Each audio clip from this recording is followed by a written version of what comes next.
네, 안녕하십니까. 저는 한국자산관리공사 공공개발기획처의 신조은 과장이라고 합니다.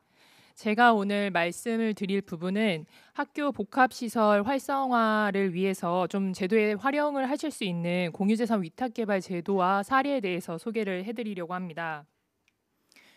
우선은 위탁개발 제도에 대해서 말씀을 드리도록 하겠습니다. 위탁개발 제도는 재정 여력이 취약하거나 개발 전문 인력이 부족한 교육청과 지자체를 대신하여 캠코가 대행 개발하는 제도라고 보시면 됩니다. 공유재산 및 물품관리법에 규정이 되어 있고 위탁개발 가능한 대상 재산이 일반 재산만 가능하기 때문에 현재 행정재산인 경우에는 일반 재산으로 용도 폐지 후에 위탁개발이 가능합니다. 개발 가능 용도 및 시설은 학교 복합시설을 포함해서 공유재산을 활용하여서 건립을 하시려는 모든 공익시설에서는 개발이 가능하십니다. 다음으로 위탁개발 사업 구조입니다. 교육청과 지자체가 캠코와 위수탁 계약을 체결해서 진행하는 구조라고 보시면 됩니다. 수탁기관으로서 캠코는 위탁기관이 필요로 하는 그런 시설을 건립을 하고 이 과정에서 만약에 부족한 재원이 있다면 캠코가 직접 조달을 해서 건립을 하게 됩니다. 준공과 동시에 이 소유권은 지자체와 교육청에게 다시 돌아가고 위탁기간 동안 캠코에서 관리 업무를 수행을 하게 됩니다. 만약에 관리 과정에서 임대료 등 수입이 발생을 하게 되면 이것은 모두 세외 수입으로 충당이 되게 됩니다. 그리고 교육청과 지자체는 캠코에서 수행한 개발 업무와 관리 업무에 대한 대가로 위탁 수수료를 지급을 하게 됩니다.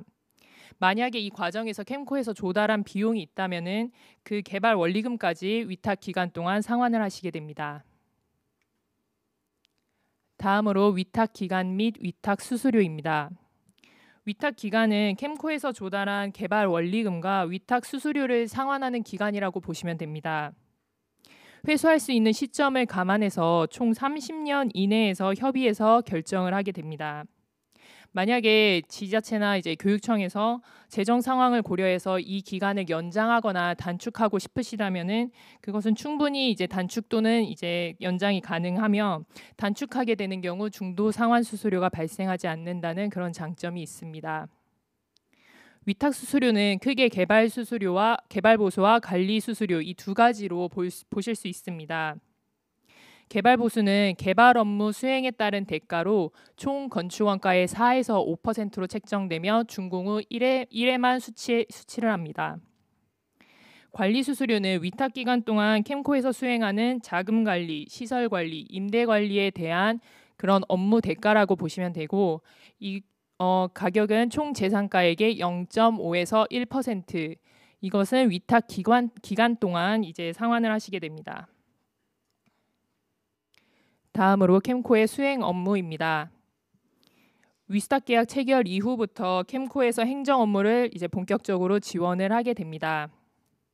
공유재산 심의회에서 개발 사업 계획이 승인이 되면 설계 공모부터 이제 건축물의 준공까지 모두 캠코에서 수행을 하게 됩니다.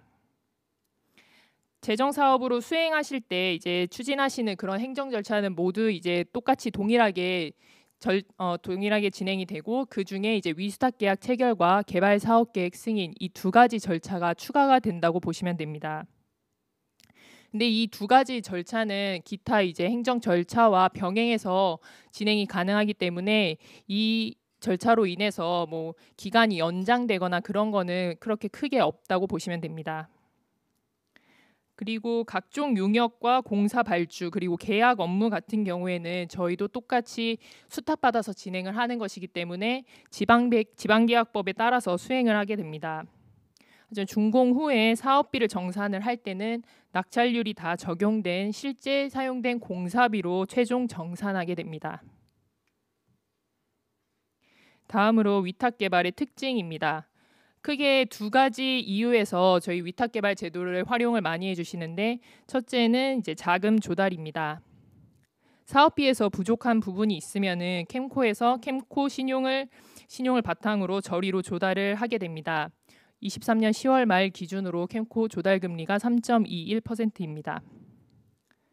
만약에 이제 재정 사업으로 진행하는 거에 비해서 위탁 수수료가 추가 발생한다는 그런 부분이 있지만 우선 지방채 금리보다는 낮고 그리고 예산을 적립을 해서 진행하는 기간 동안 그 기간 동안 이제 사업비의 증가분이 훨씬 더 크게 발생을 하기 때문에 위탁개발 제도를 활용을 많이 해주십니다. 두 번째는 개발 경험이나 인력이 부족한 경우입니다. 이 경우는 이제 자체 재원은 다 가지고 계시지만 이제 활용을 해주시는데요. 설계 공모부터 시공, 시설 관리에 이르는 제반 업무를 캠코에서 다 진행을 하기 때문에 해당 업무에 이제 투입하는 인원을 최소화하실 수 있다는 그런 장점이 있습니다. 이제 많이들 아시는 이제 BTL과 위탁 개발이 상당히 유사한데 이제 이 개발 방식에 대해서 비교를 하자면은 우선 이제 위탁 개발 중점으로 말씀을 드리도록 하겠습니다.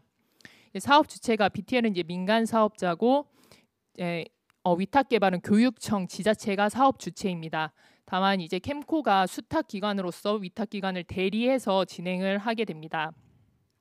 사업 기간은 임대형은 최대 30년, 분양형은 최대 5년이며 협의해서 연장 또는 단축이 가능해서 유연하다는 장점이 있습니다. 사업비 회수는 이거는 이제 공사의 저희 캠코의 입장에서 작성을 한 건데 이제 위탁 수수료를 바탕으로 이제 회수를 하게 됩니다. 그래서 개발 보수와 그다음에 이제 저희가 조달한 비용이 있다면은 그 개발 원리금 그리고 관리 수수료로 이제 저희는 이제 사업비를 회수를 하게 되고 운영 과정에서 발생하는 수익은 앞에서 말씀드렸다시피 교육청과 지자체로 모두 귀속이 되게 됩니다. 자금 조달은 캠코에서 직접 조달을 하게 됩니다. 특징 같은 경우에는 이제 조달 금리가 상대적으로 낮다라는 특징이 있고 실비 정산을 하는 구조 그리고 이제 필요에 따라서 탄력적으로 사업 계획 변경이 가능해서 중간에 사업 계획이 변경되어도 이제 저희 쪽에서 그 사업 계획 변경을 다 이제 반영을 해서 진행을 하게 됩니다. 그리고 사업 추진 절차가 투명하고 민간에 비해서 이제 특혜 시비 논란이 없다는 그런 장점이 있습니다. 다만 이제 저희가 앞에서 말씀드렸다시피 지방계약법에 따라서 진행을 하기 때문에 저희도 똑같이 이제 지자체나 교육청에서 진행하시는 거랑 거의 유사한 사업비가 들게 됩니다. 그래서 이제 민간에서 진행하는 것보다는 상대적으로 높은 사업비가 이제 들 수 있고 그리고 위탁 수수료가 발생한다는 그런 특징이 있습니다. 다음으로는 이제 캠코에서 진행한 국공유재산 위탁개발 실적입니다. 이제 11월 기준으로 해서 총 98건을 수행을 했고 3조 2,392억 원 규모입니다. 공유재산 개발 실적만 보면은 공유재산 개발 실적은 이제 총 37건 정도라고 보시면 됩니다. 그리고 저희가 생활 SOC 복합화 사업도 지원을 했었는데 총 12건의 성과를 이제 기록을 했고 2,469억 원 규모입니다. 전국적으로 저희가 지금 이제 지원을 했고 여기서 이제 파란색으로 표기한 부분은 이제 수영장이 들어간 그런 시설입니다. 특히 이제 경기 이천시 청소년 생활문화센터 같은 경우에는 학교 시설 복합화 사례로 이제 저희가 이제 한번 수행을 한 사례입니다. 위탁개발 사례에 대해서 말씀을 드리도록 하겠습니다. 첫 번째는 창원시 상남동에 있는 공영 주차 빌딩입니다. 이제 주차난이 극심한 상남동 유휴부지에 이제 저희가 공영 주차 빌딩을 개발한 사례인데요. 공영 주차장과 관공서 그리고 근린생활시설 용도의 복합 공영 주차장을 개발을 해서 지금 이제 임대 수익도 나오고 있고 저희가 전액 조달을 해서 이제 지어진 그런 사례입니다. 다음으로는 영종 국제도시 복합 공공시설입니다. 이 사업은 생활 SOC 복합화 그 사업에 선정되었던 사업인데요. 공원 부지 안에 공영 주차장과 지금 이게 잘못되어 있는데요. 지금 근린공원 시설 내에서 지금 노유자 시설과 수영장 그리고 국민체육시설이 이제 복합해서 개발이 되어 있는 그런 사례입니다. 이거는 이제 총 건축 원가를 보시면은 국비 지방비가 일부 이제 국비 지원받은 부분이 포함되어 있고 캠코 조달과 같이 이제 진행이 된 부분입니다. 다음은 이천시 청소년 생활문화센터입니다. 이천 제1고등학교 유휴부지를 청소년 특화교육 및 생활문화 참여 공간으로 재구성한 사례입니다.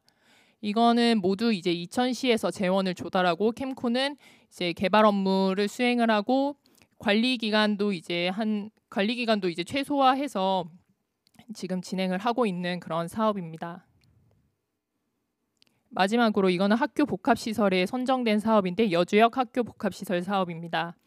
초등학교 신설 대체 이전 부지에 학교 복합시설을 건립을 한 사업으로 교육, 문화, 체육활동 지원 및 소통 공간을 마련하기 위해서 추진이 된 사업입니다. 이 사업은 이제 안에 이제 수영장도 포함이 되어 있고 지금 이 사업 또한 국비 지방비로 총 이제 사업이 진행이 되게 됩니다. 이상으로 이제 제 발표를 마치도록 하겠습니다. 만약에 궁금하신 사항이 있으시면은 아래에 있는 전화번호로 연락 주시기 바랍니다. 감사합니다.